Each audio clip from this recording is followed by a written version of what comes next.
Video we will do the coherent and incoherent interference and later we will study young double slit experiment also। और इसी में हम derive करेंगे path difference intensity of resultant wave जो कि दो wave के सुपर इम्पोजिशन से बनेगी। तो शुरू करते हैं।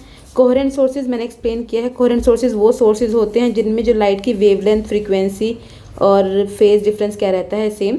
इनकोहेरेंट सोर्सेज वो होते हैं जिसमें वेवलेंथ, फ्रीक्वेंसी और फेज कुछ भी सेम नहीं होता। और एक थर्ड मोनोक्रोमेटिक होता है जो कि प्योर सिंगल कलर की लाइट होती है। अब जब ये दो वेव्स मिलेंगी, मान लो दो सोर्स से, एक सोर्स S1 रहा, दूसरा सोर्स S2 रहा, दो वेव्स आएंगी, दोनों आपस में इंटरफेयर करेंगी, तो यहाँ पे जो आपको वेव दिखेगी उसकी इंटेंसिटी इन दोनों से डिफरेंट होगी, या तो ज़्यादा होगी या तो कम होगी। अब ऐसा क्यों होता है और कौन सा प्रिंसिपल है यहाँ पे फॉलो होता है वो पढ़ते हैं। वो है principal of superposition. Principal of superposition ये कहता है कि अगर हमारे पास नंबर ऑफ वेव्स हैं जो कि ट्रैवल करते हैं किसी मीडियम में, तो उन दोनों का जो रिजल्टेंट डिस्प्लेसमेंट होगा वो इक्वल टू होगा vector sum of individual displacement of the wave travelling through medium. यानी अगर पास दो वेव सुपर इम्पोज कर रही हैं तो उसका जो रिजल्टेंट आउटपुट यहाँ पे मिलने वाला है या रिजल्टेंट इंटेंसिटी यहाँ पे मिलेगी वो उन दोनों का क्या होगा, सम होगा। इसका मैं y1 मान लूँ, इसका मैं y2 मान लूँ, तो यहाँ पे जो मेरे पास सम आने वाला है वो आएगा y1 प्लस y2। ठीक है, इसे बोलते हैं इंटरफेरेंस ऑफ लाइट। जब दो वेव्स इंटरफेयर करती हैं, एक दूसरे में मिक्स होती हैं, तो उसे बोलते हैं इंटरफेरेंस ऑफ लाइट। तो इंटरफेरेंस क्या है? इंटरफेरेंस ऑफ लाइट वो फिनोमिना है जहाँ पे दो और दो से ज़्यादा वेव्स क्या करती हैं, एक दूसरे में इंटरप्ट करती हैं या फिर इंटरफेयर करती हैं, उसी को बोला जाता है इंटरफेरेंस। इंटरफेरेंस दो तरह का होता है, कंस्ट्रक्टिव इंटरफेरेंस और डिस्ट्रक्टिव इंटरफेरेंस। अब कंस्ट्रक्टिव का मतलब क्या है? हमें पता है लाइट जो है वो वेव की फॉर्म में ट्रैवल करती है और वेव के पास दो चीज़ें होती हैं, एक होता है क्रेस्ट, एक होता है ट्रफ। तो जब हमारे पास दो वेव्स ऐसी हैं जो कोहेरेंट है और दोनों का फेज डिफरेंस भी सेम है, अगर वो सेम डायरेक्शंस में होती हैं, अगर उस एक का क्रस्ट दूसरे के क्रस्ट पे फॉल करेगा और ट्रफ पे फॉल करता है, तो जब ऐसी वेव इंटरफेयर करती हैं तो ये बनाती है कंस्ट्रक्टिव इंटरफेरेंस। और अगर मैं इन दोनों के रिजल्टेंट की बात करूँ तो इन दोनों का रिजल्टेंट जो होगा वो मिड में कहीं लाई करेगा ऐसे, तो वो होगी रिजल्टेंट इंटेंसिटी या फिर रिजल्टेंट एम्पलीट्यूड। वहीं अगर मैं दूसरी तरफ बात करूँ डिस्ट्रक्टिव इंटरफेरेंस, तो डिस्ट्रक्टिव इंटरफेरेंस वो इंटरफेरेंस होता है जहाँ पे अगर एक हमारे पास वेव का क्रेस्ट है तो दूसरे का ट्रफ फॉल करता है। यानी अगर मैं बोलूँ कि ऊपर की डायरेक्शन +5 की है और नीचे की डायरेक्शन -5 की है, तो अगर मैं इसका रिजल्टेंट लेना चाहूँ तो I will get +5 -5 which is equal to 0।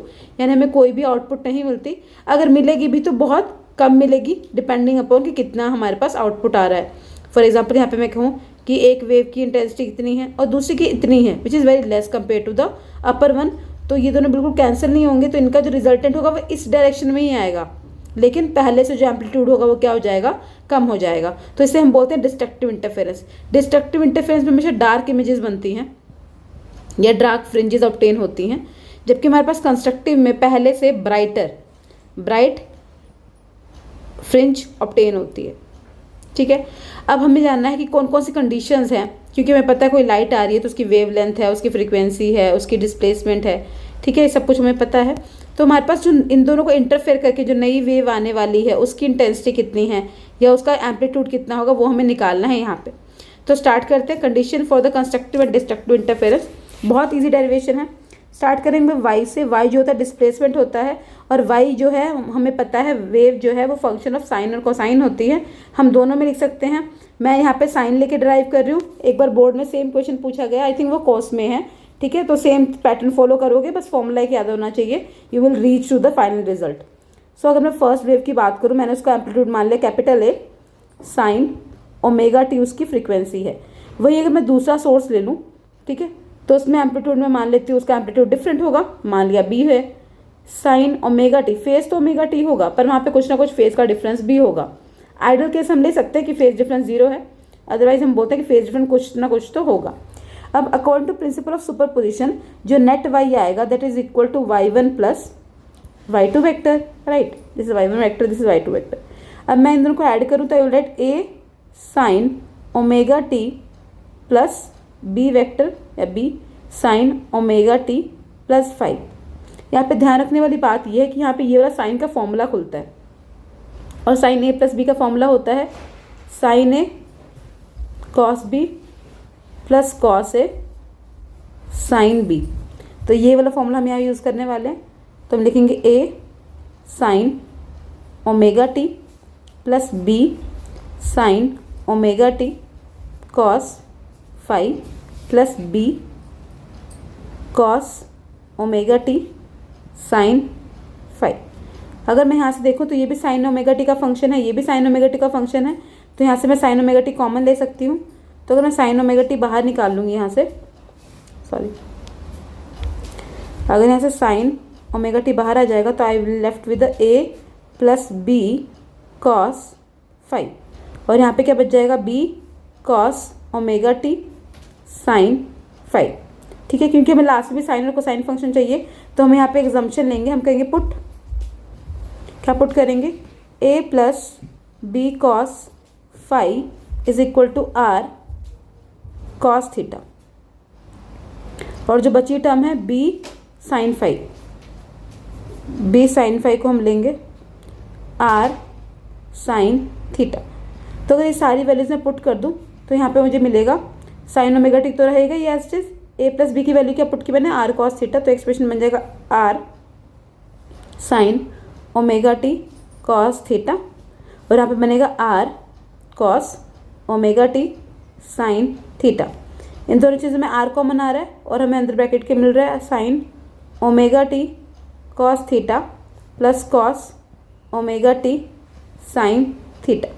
अब इस एक्सप्रेशन में अगर मैं वैल्यू फॉर्मूला देखूँ तो sine A cos B plus cos A sine B, same formula बन रहा है, जो कि फॉर्मूला होता है R sine A plus B का फॉर्मूला होता है। तो जो मेरे पास रिजल्टेंट आने वाला है that will be equal to R sine omega T plus five. यहाँ पे जो रिजल्टेंट एम्पलीट्यूड है आर को हम बोलेंगे रिजल्टेंट एम्पलीट्यूड, तो जो आर की वैल्यू आएगी वो आती है इनसे 1 और 2 को अगर मैं स्क्वायर करूँ और ऐड कर दो इन दोनों को, तो मुझे क्या मिलेगा, add square and add, square and add 1 and 2, तो मुझे मिलेगा आर स्क्वायर, ये साइन स्क्वायर थीटा होगा कॉस स्क्वायर थीटा होगा विच इज इक्वल टू 1, लिख देते हैं sine square theta plus cos square theta, और इक्वल टू क्या बचेगा, A plus B cos five का whole square plus B sine का, बी साइन फाइव का होल स्क्वायर।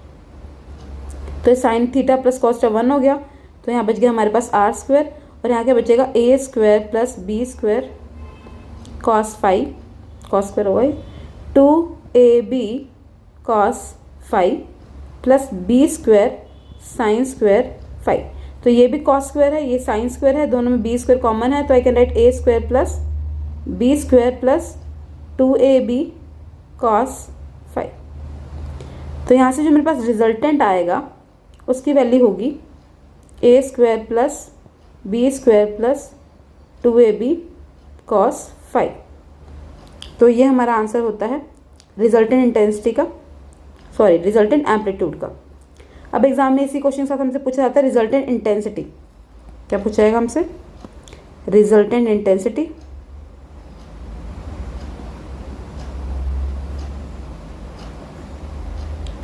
तो हमें एक फॉर्मूला पता है कि जो हमारी इंटेंसिटी होती है that is proportional to square of amplitude, right. तो अगर इसी फॉर्मूला में पुट करूं तो I can write I1 is equal to A square, I2 is equal to B square, यानी ए जो होगा वो होगा रूट I1 और जो मेरे पास I2 होगा वो होगा रूट बी। अगर मैं सारी वैल्यू यहाँ पुट करूँ तो I will left with the resultant intensity is equal to I1 I2 plus 2 root I1 root I2 cos 5। तो this is the expression for the resultant intensity, ये भी एग्जाम में पूछा जाता है।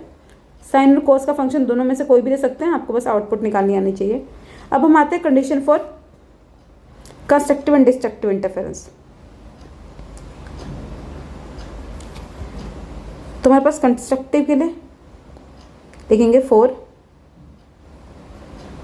Constructive,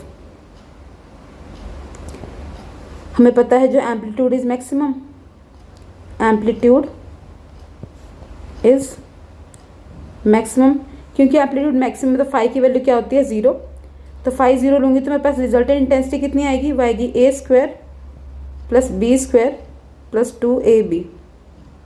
I can also write it like that, root में a plus B का whole square, square से root cancel, so resultant will be equal to a plus B. तो कंस्ट्रक्टिव इंटरफेरेंस में जो हमारे पास रिजल्टेंट वेव होती है वो ऐड हो जाती है सिंपली, और जो हमारे पास इंटेंसिटी होगी सेम फॉर्मूला में यहाँ पुट करूँ तो I will left with I1 plus I2 plus 2 root I1 I2, इन सबका क्या हो जाएगा रूट। तो इसको मैं ऐसे भी लिख सकती हूँ root I1 plus root I2 का होल स्क्वायर। तो ये हमारे पास होती है मैक्सिमम इंटेंसिटी, इसको मैक्सिमम भी कह सकते हैं और कंस्ट्रक्टिव इंटरफेरेंस के केस में कह सकते हैं। अब बात करते हैं डिस्ट्रक्टिव इंटरफेरेंस केस की, तो लिखेंगे फॉर डिस्ट्रक्टिव इंटरफेरेंस। तो हमें डिस्ट्रक्टिव इंटरफेरेंस में क्या मिलता है, मिनिमम मिलता है, और मिनिमम वैल्यू के फाई की वैल्यू कितनी होनी चाहिए 180। तो फाई कॉस फाई जो हो जाएगा यानी cos 180 will be equal to minus of 1। तो हमारा जो फॉर्मूला रिफॉर्म होगा that will be R is equal to root में A square plus B square minus 2ab हो जाएगा, जिसको हम लिख सकते हैं a माइनस बी का होल स्क्वायर, और यहाँ हमने डाल दिया रूट, स्क्वायर से root cancel. So resultant intensity will be the subtraction of two intensities, sorry रिजल्टेंट्स। अगर हम इंटेंसिटी निकालनी है सेम फॉर्मूला, यहाँ बस नेगेटिव साइन आने वाला है। So I minimum intensity will be equal to root I1 minus root I2 का होल स्क्वायर। तो हमारे पास बहुत बार एग्जाम में ये क्वेश्चन पूछा जाता है, that is you have to find the ratio of maximum to the minimum intensity, maximum to the minimum intensity. बहुत रिपीटेड क्वेश्चन है ये बोर्ड का। तो इसमें हमारे पास आता है root I1 plus root I2, नीचे हमारे पास root I1 minus root I2। तो ये हमारे पास रेशियो जाती है जो कि एग्जाम में इंपॉर्टेंट कॉन्सेप्ट बनता है। तो नेक्स्ट हमारे पास है यंग डबल स्लिट एक्सपेरिमेंट, जिसे यंग्स ने किया था, जो कि बहुत अच्छा एक्सपेरिमेंट था, जिसने प्रूव किया था कि लाइट जो है वो पार्टिकल नहीं है बल्कि वेव है, और वेव नेचर का एक्सपेरिमेंटली इसने प्रूव किया था। तो इस एक्सपेरिमेंट ने किया क्या था, उन्होंने स्टार्टिंग से एक सोर्स लिया था, उस एक सोर्स को दो सोर्सेज में डिवाइड किया था, आगे दो स्लिट लगा के। यहाँ पे एक सेपरेशन थी स्लिट्स के बीच में जिसकी थिकनेस d थी, सामने उसने एक स्क्रीन रख दी कैपिटल D डिस्टेंस पे, और उन्होंने उस लाइट का जो दो वेव्स आएंगी, एक वेव यहाँ से आएगी और दूसरी वेव कहाँ से आएगी, इस स्लिट से आएगी, वो दोनों आपस में क्या करेंगी, इंटरफेयर करेंगी। तो देखा जब भी दो वेव्स आपस में इंटरफेयर कर रही हैं तो हमें क्या मिल रहा है, हमें कभी मैक्सिमम इंटेंसिटी मिल रही है, कभी मिनिमम मिल रही है, कभी मैक्सिमम, ऑल्टरनेट में ब्राइट और डार्क फ्रिंज है, मैक्सिमम या मिनिमम इंटेंसिटी मिली। अगर हम इसको एक्सपेरिमेंट में देखें तो लेज़र लाइट है, एक लेज़र लाइट के आगे हमने दो स्लिट लगा रखी है, और उससे जो आउटपुट मिल रही है वो कुछ ऐसी है, हमें दिख सकते हैं ये डार्क है, ये ब्राइट है, बीच में ब्लैक है, रेड है। तो ऐसे हमारे पास इंटरफेरेंस पैटर्न ऑब्टेन हुए। तो ये था यंग का एक्सपेरिमेंट। अब इसने एक्सपेरिमेंट में प्रूव किया था कि हमारे पास जो लाइट आ रही है उसका पाथ डिफरेंस कितना होगा, कि कब उसे मैक्सिमम मिलेगी इंटेंसिटी, कब उसमें मिनिमम मिलेगी। तो हमें इस डेरिवेशन में या इस एक्सपेरिमेंट में पाथ डिफरेंस ही बेसिकली निकालना होता है। It is very easy thing, ठीक है। और आपने इस थ्योरी में क्या लिखना है, सिंपली जो एक्सप्लेन किया गया है डायग्राम बनानी है अच्छे से, और अच्छी तरह एक्सप्लेन करना है कि दो सोर्स स्लिट से हमारे पास, उन दो स्लिट से लाइट आई और वह स्क्रीन पे फॉल की और हमें alternate bright and dark fringes मिले। तो यही हमारे पास YDSC की जो है वो थ्योरी है। अब आते हैं डेरिवेशन ऑफ पाथ डिफरेंस पे।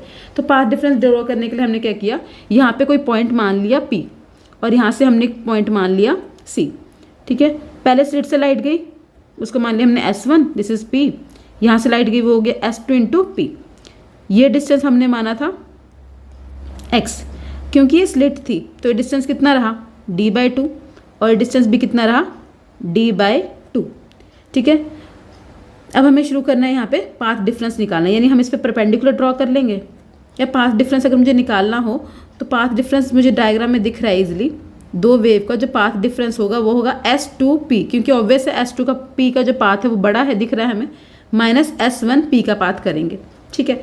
अगर हम माइनस कर लेंगे तो हमें क्या मिलेगा, path difference that is delta x, वो हमारा पर्पज है यहाँ पे निकालना। तो अब ट्राइंगल लो, कौन सा ट्राइंगल लेंगे हम, पहले ये वाली ट्राइंगल लेंगे S2P और इसको हम मान लेते हैं M, इसको मान लेते हैं N, ठीक है। तो हमने ट्राइंगल ले लिया S2P/N। अगर इसमें मैं निकालने की कोशिश करूँ S2P की वैल्यू, तो क्योंकि ये नॉर्मल है 90 डिग्री है तो मैं पाइथागोरस थ्योरम लगाऊंगी, तो आई कैन राइट S2P का square is equal to S2M है ना ये, ओके सॉरी N है, M है ये, तो यहाँ पे M आ जाएगा, ठीक है, दिस इज M। तो जगह बेस का स्क्वायर प्लस परपेंडिकुलर कितना है हमारे पास MP, परपेंडिकुलर का स्क्वायर। तो S2P की तो वैल्यू हमें पता नहीं है, तो S2P का स्क्वायर एज इज लिखेंगे।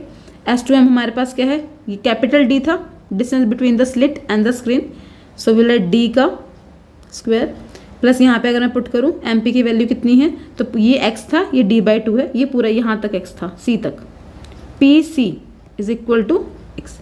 तो I can write this is my x plus T/2।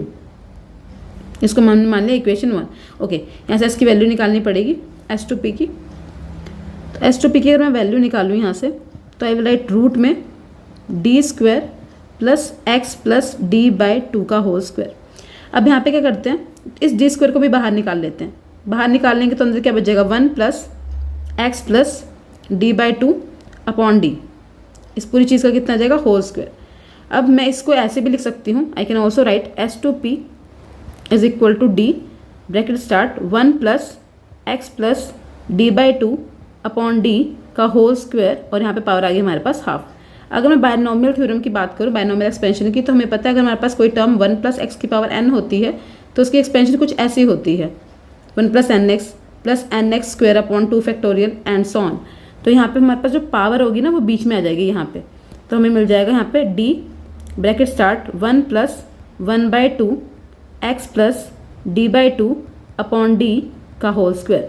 ठीक है, ये हमारे पास S2P की वैल्यू आ गई। सिमिलरली जब हम S1P निकालेंगे तो वहाँ पे क्या हो जाएगा, सिर्फ सेम चीज़ रहेगी, बस यहाँ पे माइनस का साइन आने वाला है, that's it. This is D 1 plus, आप करके देख लेना, यहाँ पे सिर्फ माइनस का साइन आएगा, x minus D/2 upon D का whole square. Remain things are same, Pythagoras theorem लगाना, क्योंकि यहाँ पे डिस्टेंस कितना है, पूरा x था, ये D/2 माइनस हो जाएगा, तो this will B x minus D/2, that is the only difference. Now this is equation number 1, this is equation number 2। सो हमें S2P माइनस S1P निकालना है, तो हम माइनस कर देंगे। So D bracket start 1 plus 1/2 x plus D/2 upon D का whole square minus 1 plus half x minus D/2 upon D का whole square. Okay, so ये D जो होगा मल्टीप्लाई कर देंगे तो ये D से कैंसिल हो जाएगा, हमें मिलेगा D प्लस 1 अपॉन D ऊपर रहेगा ये 2D का स्क्वायर आ जाएगा, हो जाएगा x प्लस D/2 का whole square minus D² minus 1 upon 2, ये D अंदर जाएगा और यहाँ मिल जाएगा x minus D/2 upon D का स्क्वायर, यहाँ पे होल स्क्वायर।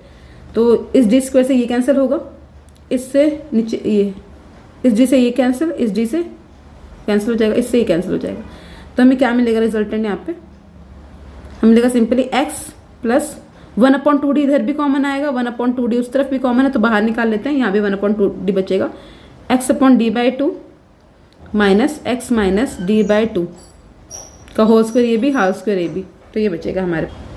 तो हमारे पास क्या बच जाएगा, 1 अपॉन 2D बाहर आ गया, x प्लस D/2 है, तो अगर मैं यहाँ पे होल स्क्वायर का फॉर्मूला खोलूँ तो मुझे मिलेगा s का square plus D upon 4 plus 2xD upon 2 minus x square minus D² upon 4 minus minus, क्योंकि यहाँ पे ऑलरेडी माइनस है, एक माइनस बाहर है, तो माइनस माइनस क्या हो जाएगा, प्लस 2xD/2।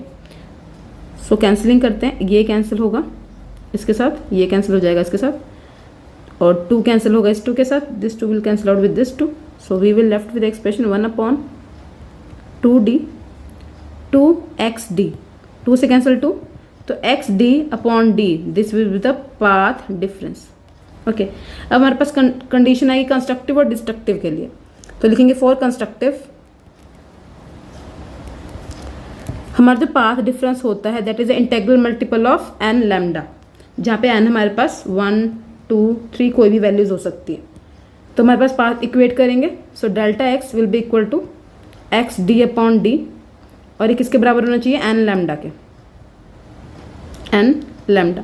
तो ऐसे अगर मैं x की वैल्यू निकालनी चाहूँ तो I will gate n lambda capital D upon small d, यानी फर्स्ट जो मुझे फ्रिंज मिलेगी वो कितने डिस्टेंस पे मिलेगी, अगर मैं n की वैल्यू 1 पुट करूँ तो लैम्डा D अपॉन D पे, ये फर्स्ट फ्रिंज मिलेगी मुझे। सेकंड फ्रिंज मिलेगी 2 लैम्डा D अपॉन D पे, और थर्ड जो मिलेगी वो 3 लैम्डा D अपॉन D पे। तो मेरे पास इतने सारे पॉइंट्स होंगे, या इन सब पॉइंट्स पे मुझे कंस्ट्रक्टिव इंटरफेरेंस देखने को मिलेगा या फिर ब्राइट फ्रिंज देखने को मिलेगी। ठीक है, अब देखते हैं फॉर डिस्ट्रक्टिव। तो डिस्ट्रक्टिव के लिए हमारे पास होता है, डिस्ट्रक्टिव के लिए जो हमारे पास चीज़ बनती है दैट इज़ हमारा जो पाथ डिफरेंस है वो 2n-1 लैम्डा बाय 2 का इंटेग्रल मल्टीपल होता है। ये चीज़ याद रखने वाली है कि जो हमारा पाथ डिफरेंस होगा वो लैम्डा बाय 2 का इंटेग्रल मल्टीपल होता है। तो पाथ डिफरेंस हमारे पास था क्या, x D upon D, equate कर देंगे 2n-1 लैम्डा अपॉन 2 से। तो यहाँ से जो पाथ आने वाला है ये नहीं कि यहाँ पे हमें डार्क फ्रिंजेस देखने को मिलेंगी। कौन से पॉइंट्स होंगे, तो जगह 2n-1 lambda upon 2, capital D ऊपर जाएगा, नीचे जाएगा स्मॉल डी। तो अगर मैं n की वैल्यू 1 पुट करूँ तो पहले मुझे मिलेगी n की वैल्यू 1 पुट 2-1, सो लैम्डा डी अपॉन 2d पे पहली डार्क फ्रिंज मिलेगी, अगली मिलेगी 3 लैम्डा डी अपॉन 2d पे, उससे नेक्स्ट मिलेगी 5 लैम्डा डी अपॉन 2d पे। तो ऐसे मुझे ऑल्टरनेट क्या मिलेंगे, डार्क फ्रिंजेस मिलेंगे, और यहाँ पे मुझे ऑल्टरनेट क्या मिलेंगे, ब्राइट फ्रिंजेस मिलेंगी। तो ये एग्जाम में YDSC से एक्सप्लेन करने को आता है और ये वाली डेरिवेशन आती है। उसके साथ हमारे पास एक ब्राइट फ्रिंज नाम की फ्रिंज विड्थ नाम की चीज़ आती है। अब फ्रिंज विड्थ है क्या, उसका सिर्फ क्वालिटेटिव एनालिसिस है, यानी आपके एग्जाम में बहुत ब्रॉडली में पूछेंगे नहीं, बस पता होना चाहिए कि हमारे पास जब भी एक दो ब्राइट फ्रिंज यानी दो मैक्सिमा के बीच में जो डिस्टेंस होता है इसी को बोलते हैं fringe width, that is a beta. और उसका एक्सप्रेशन बस याद रखो, वो निकलेगा मान लो x2 माइनस x1 से। x2 की वैल्यू कितनी थी, अगर मैं बोलूँ 2 lambda D upon D minus lambda D upon D, तो इससे हमारे पास फॉर्मूला आता है लैम्डा डी अपॉन डी। ये फ्रिंज विड्थ रहती है और ये हमेशा सेम रहती है। ये होती है दो मैक्सिमा के बीच का डिफरेंस या फिर दो मिनिमा के बीच का डिफरेंस, दोनों हम कह सकते हैं। दो मैक्सिमम के बीच का डिफरेंस भी फ्रिंज विड्थ है और दो मिनिमा के बीच का भी डिफरेंस फ्रिंज विड्थ ही है। अगर n के लिए निकालना है ब्राइट फ्रिंज के लिए तो होता है n lambda D upon D, nth bright fringe, okay. और डार्क फ्रिंज के लिए निकालना है दैट विल बी n-1, तो यहाँ पे जगह 2n-1 lambda D upon D. तो हमारे पास ये एक्सप्रेशन आता है nth डार्क फ्रिंजेस के लिए। दोबारा देती हूँ डार्क के लिए, वो हो जाएगा 2n-1 lambda D upon D, ठीक है। नीचे 2 भी था तो हमारे पास ये जो डिफरेंस है 2 कैंसिल हो जाता है। तो ये हमारे पास जो डिफरेंस आता है वो आता है डार्क फ्रिंज के बीच में, जो हमारा फ्रिंज विड्थ आएगी वो आएगी। तो YDSC में इतना ही था, एग्जाम में यही पूछा जाता है। सो आपने 2 वीडियो कर ली, 2 टॉपिक्स कर लिए, तो आपका टॉपिक जो है एग्जाम के लिए प्रिपेयर हो गया अच्छे से।